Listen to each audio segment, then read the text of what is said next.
I'm Alfie. I'm Sophie. And I'm Cal. Hi, I think Sophie can field that question. When I was 19, somebody said I could have a free bottle of wine if I drank it in a beer bong, and I said yes, because I really like things for free.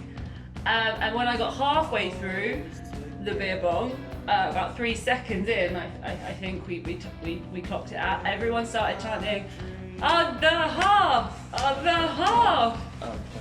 And so I drank the other half. And then that was the first night I stayed at your house, and you made me a cheese toastie on the Arga in the morning. Well, yeah, that makes us sound like we're off money, Sophie.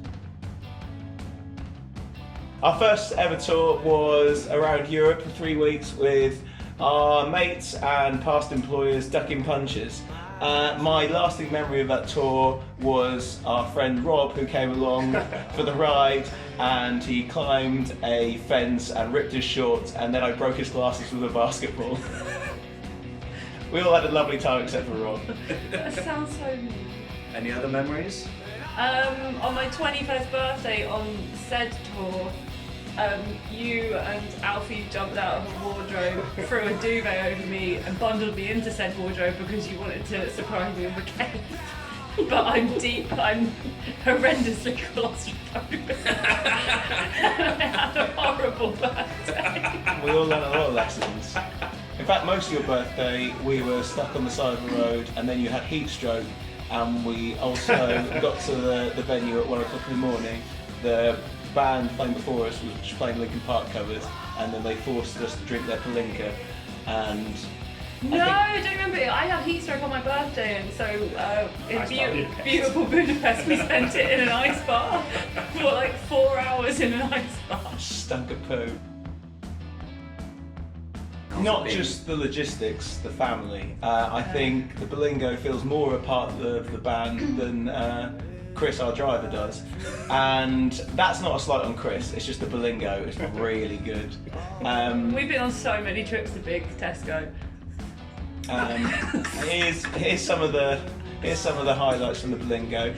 It came with a lot of holes in it, but that aren't meant to be there. I think they probably had overactive children in it before that ripped things off the walls, but it makes it very good for hiding things. I've spilled a whole box of Cocoa Pops in the floor of the Berlingo. There's like little crevices with little lids, and we've still not cleaned it out. So in one of, if you go in the back, there's a. If you're ever in there. There is a loose box of cocoa. In emergencies, but yeah, we adore it, and it adores us.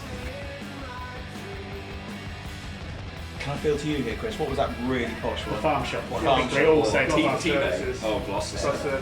Gloucester, I think, was probably a bit too much for it, but as a one-time experience, F me. Yeah. Other than that, we end up there every time, and it's Birchanger, and It's the last stop before London for us. our friend Bod was once asked as an 11-year-old what he wanted to do for his birthday, and he had the whole gamut of things. He could have gone anywhere, and he asked his mum if he could go to Birchanger for the day, so he'll always have a special place in our heart.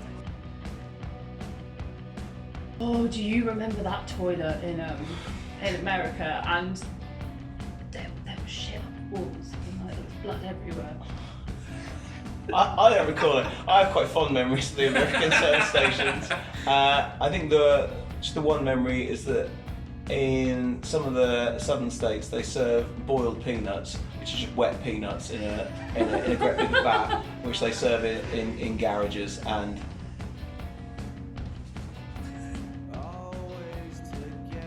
good.